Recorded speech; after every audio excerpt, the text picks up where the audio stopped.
স্টেশনের নামটা কি সুন্দর, দেখেছেন জামিল ভাই? সোহাগী। এ নামের ইতিহাস জানিস? এর ইতিহাসও আছে? এখানে এক রাজা ছিলেন, রাজ্যে পানির খুব কষ্ট। রাজা ঠিক করলেন বিশাল একটা দিঘি কাটাবেন। প্রকাণ্ড একটা পুকুর কাটা হলো, কিন্তু আশ্চর্য, পুকুরে এক ফোঁটা পানি নেই। তখন এক জ্যোতিষী বলল, স্যার জ্যোতিষ সাহেবের নামটা কি? জ্যোতিষী বললেন, রাজন, আপনি আপনার কন্যাকে দিঘিতে নামিয়ে দিন, জল আসবে। রাজা তাই করলেন, মেয়েকে নামিয়ে দিলেন। অমনি হু হু করে চারিদিক থেকে পানি এসে মেয়েটিকে ডুবিয়ে দিল। মেয়েটি মারা গেল? হ্যাঁ। আরে কি আফসোস। ভাই একটু থামেন তো। মেয়েটির নাম সোহাগী, তার নামে দিঘিটার নাম সোহাগী দিঘি, স্টেশনটা সোহাগী। বলেন কি? স্যার এই মায়াটা আপনার কি হয়? আমার বান্ধবী সোহাগ চাঁদ বদনী। সোহাগে চাঁদ বদনী ধনী, নাচো তো দেখি। জামিল ভাই, ইউ আর ইম্পসিবল। নাচো তো দেখি হিবালহা, নাচো তো দেখি। আর একটা কুকু বিস্কিট, নাচো তো দেখি। বাবা দেখি তুমি এই ধাঁধাটা পারো কিনা।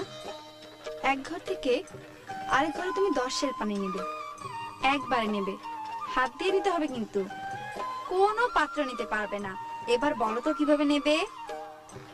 10 পানি, তার মানে হলো 10 বোতল। ধরো 10 বোতল। 10টা বোতল আমি একসঙ্গে করে নিয়ে যাব। বললাম না কোনো পাত্র নিতে পারবে না। ও আই সি, কঠিন প্রপোজিশন। আচ্ছা দেখি, দে কাগজ কলম দে। কাগজ কলম দিয়ে কি করবে? আরে কাগজ কলমে আগে ভালো করে পয়েন্টস গুলো লিখি।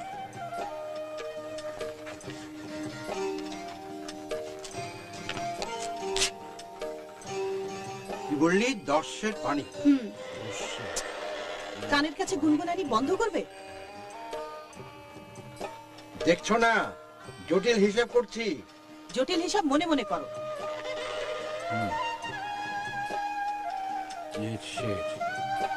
মানে 1 লিটার পয়েন্ট। সারা দিনের নামাজ কাজা হয়েছে। কেবলা কোন দিকে? কেবলা কোন দিকে আমি কেমনে জানবো? আমার কাছে স্যার পুলিশের মাইকেও শিখতে হয়।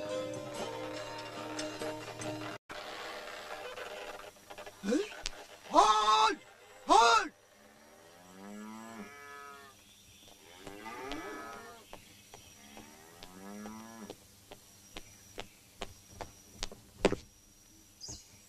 স্যার বিরাট সমস্যা, শত শত মহিষ রাস্তার উপরে। ওসি সাহেব, 10 পানি আপনি এক ঘর থেকে আরেক ঘরে নেবেন, পাত্র ছাড়া। কিভাবে নেবেন? কি বললেন স্যার? বুঝতে পারলাম না, কি নিব? পানি, ওয়াটার, H2O। পাত্র ছাড়া পানি নেওয়ার দরকার কি স্যার? আহা, এটা তো একটা ধাঁধা। ও বুঝছি, 10 পানি, বিরাট সমস্যা তো। স্যার পানি একটু কম নিলে হয় না? ধরেন 8 সের।